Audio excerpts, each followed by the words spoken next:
What's going on, workforce? Brian and Chris here, and today we're talking about an interview question that Jesse Cox asked Yoshi-P, talking about Endwalker, and has Yoshi-P set the expectations for the expansion too high with the player base? So Chris, what did Yoshi-P have to say about it? Because I think this is an interesting idea. I'm 99% sure I told you this was Jesse Cox. It could have been JP. I've labeled all their interviews. Okay. It's just the channel where I got it. So just to correct that, because I may have given Brian false information there. But he said from a revenue perspective, Yoshi-P is a director, which is something in the Zepla interview he talked about being his least favorite part of his duties. Yeah. Because he mostly said because making games is more fun. Yeah. And he said, so from that standpoint, not an issue. I mean, he's got serious swagger in the halls of Square Enix right now. And as a matter of fact, he said that if anybody inside Square Enix can keep up, he'd like to see them try. So seriously, just no, you're not taking on Final Fantasy 14 right now.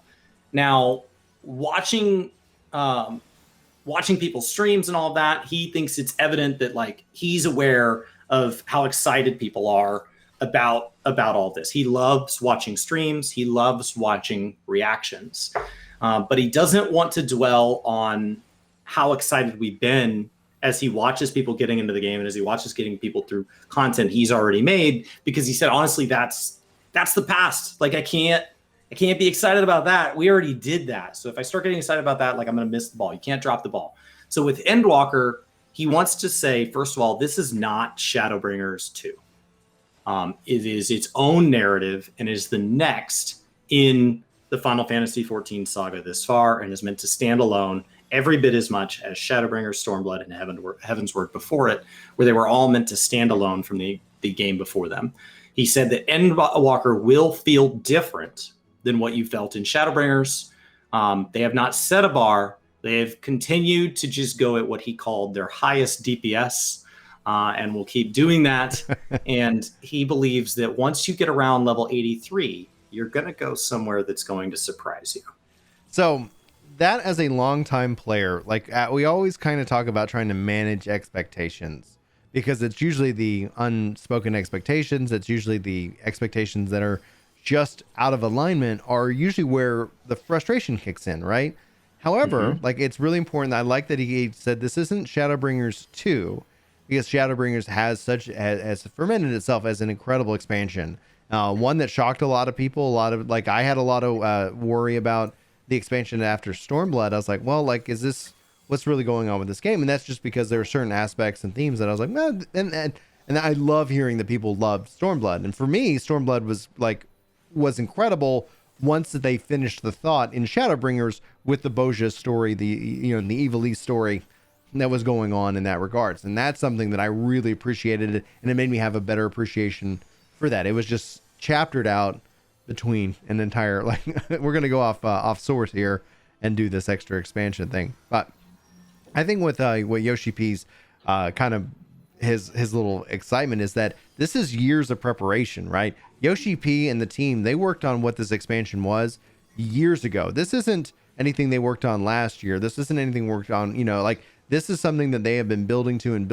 And I think outside of what he is sitting down and talking about how no one's going to catch up with 14, it goes beyond what they're going to give us with Endwalker, because Endwalker, while the story is, I still haven't even wrapped my mind around what it is in terms of it's a self-contained, there's no point 1, point 2, point 3 to really finish off the expansion before setting up the next. Endwalker is that, but we do know there's more stuff on the horizon. So in my mind, it's not just that they're able to sit here and just deliver an ending, which is important. It's a Breaking Bad moment. My expectations are kind of that, and what we saw with Breaking Bad. It ended. And, and then you look at Lost, in which they're like, please make more. They're like, Lost was originally set as a 3-season saga, and they're like, oh, you've made a hit, make more. Yeah, it gets weird after that. Right. And so then with Endwalker, it's like, yes, let's end this. Let's make everything actually have meaning. Because one of the things that, they can, we got to keep that person alive because we want to do this. They can actually have real consequences to this, everything leading up to this moment. And then at the same time, I think then Yoshi-P set free. So I honestly don't think the expectations that Yoshi-P setting the incorrect expectations. I honestly think everything he's saying, he's just like, we want you to have fun. We want you to have fun. Even in our own experience with the first dungeon, Tower of Zot, like that was incredible. Yet we really, and what they chose to show us is the rest of the zone's Tempest moments. Like, is the rest of the zones that moment that we got in the Tempest in Zone 6 of Shadowbringers, as opposed to what they've already shown us before? I think so. I think the Yoshi-P sitting on, he's got the straight flush. And he's just like waiting for everybody. He's like, I'm just waiting for this to, I'm just trying to get this, finished, and I'm just going to lay down this hand, and I'll see you guys in 6-1. I mean, he talked about, first of all, that he think that even in the zones we're in, there are going to be moments that we couldn't see. And so you think back to Shadowbringers, right? Each zone had a narrative arc of its own. And so letting us tour the zone in the media tour, that's not the same as going into that zone post story arc. There is a different tone and a different feel that each zone takes on.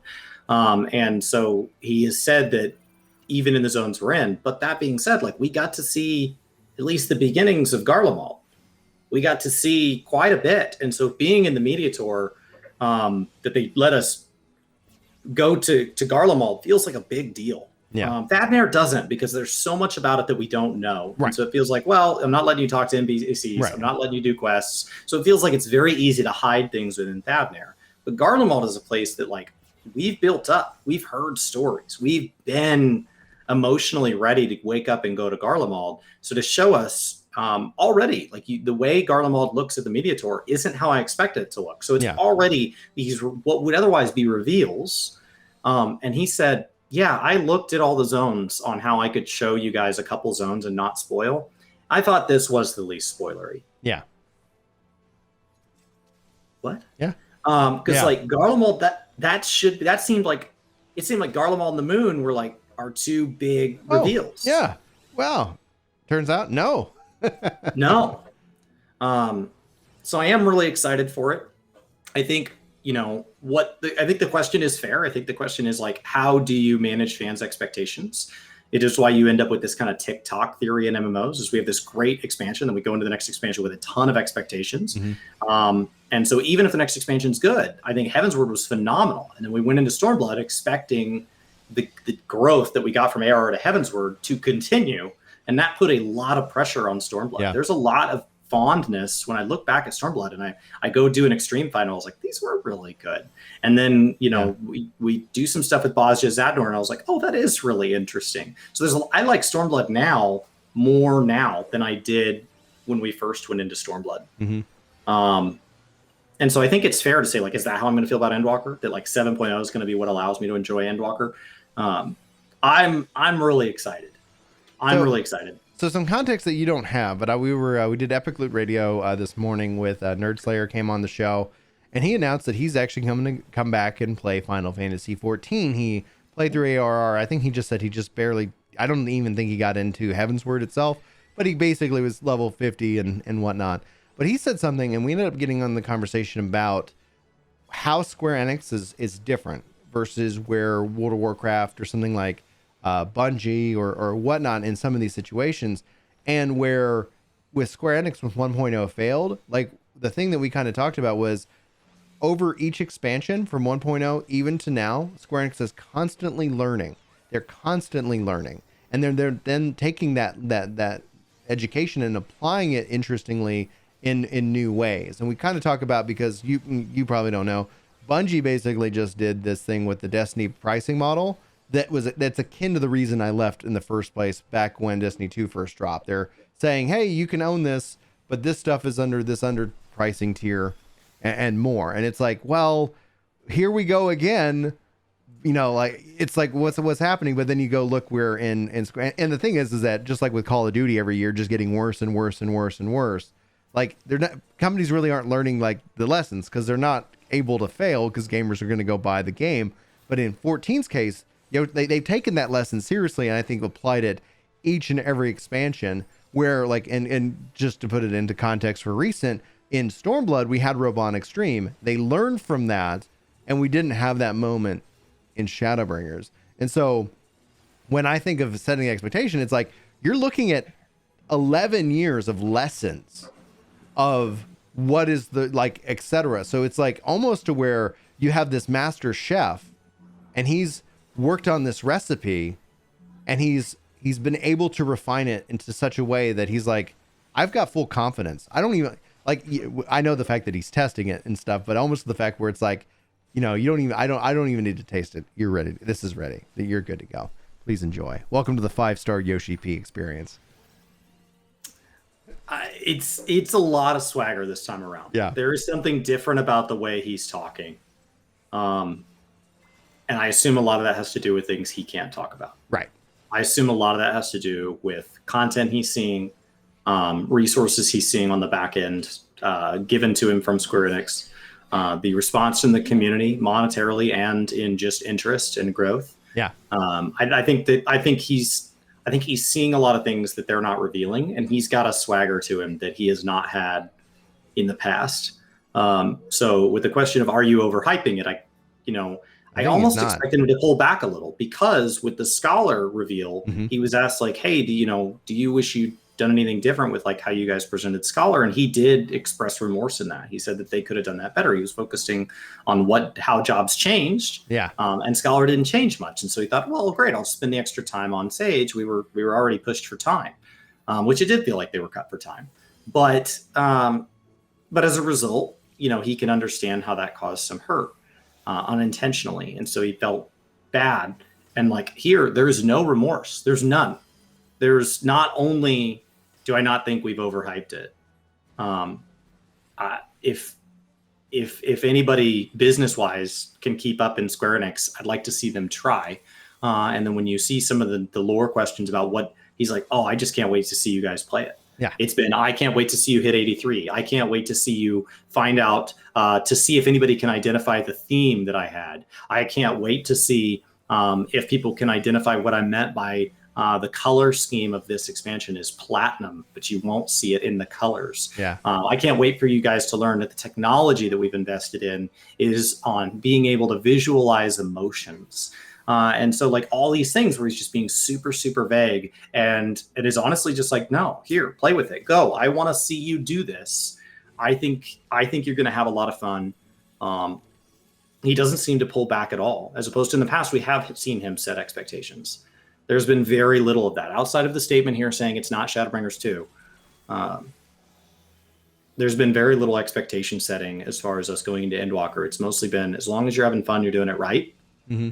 I think you guys are going to have a lot of fun. Yeah. So that's it's hard. It's a hard line, because I think this is just, when we look at finishing the thought, that this is all of that. This is coming into play, and when you're like, yeah, we've got this, that the plan's been executed, and we're ready for you to play it, and the only thing I feel like he's is the only level of frustration is that we're trying to master this thing. We're trying to release the master. And get this, ready for you guys, which is a lot of work, a lot of hard work. And the fact that we're so close, I think it's just going to be fantastic. So we came out of last media tour just like going like, holy crap, this is incredible. And people didn't believe us. Some people did. And now we're coming out of this media tour feeling, you're saying, just as high. And I wonder if our expectations aren't set too low, which only will benefit the expansion itself. Like coming in and being like, I'm excited, I think it's going to be great. And turns out it was better than great, So I have a lot of confidence in Yoshi-P. Why don't you take us out, Chris? Guys, we have a lot of great podcasts upcoming, so definitely be sure to hang out here and over on Twitch. We stream Monday through Friday, 8 a.m. to 2 p.m., 5 days a week. That will continue for a while. We're going to do some crazy stuff as we get closer to November 5th. Remember, that is a live letter. That'll be in the evening, so that'll be a long stream. It is live translated, to my knowledge, so that means that'll be in that kind of 4 to 6 hours long. We'll post a summary here, and then with the expansion, it comes out on the 19th. I will be streaming that weekend. Brian and I are still firming up stream schedule there, but expect a lot of coverage from us between here and the end of the year. It is an exciting time to be playing 14. I've seen some people say, I just can't be motivated until Endwalker gets here. That's okay. Clean out your inventories, get yourself to I-500 or higher, and just sit back and count down. About 4 weeks left, give or take. Very exciting time to be playing 14. And it is a hurry up and wait kind of moment. Absolutely. Thanks, guys, for watching. We love you. We love your faces. We'll see you next time. Take care.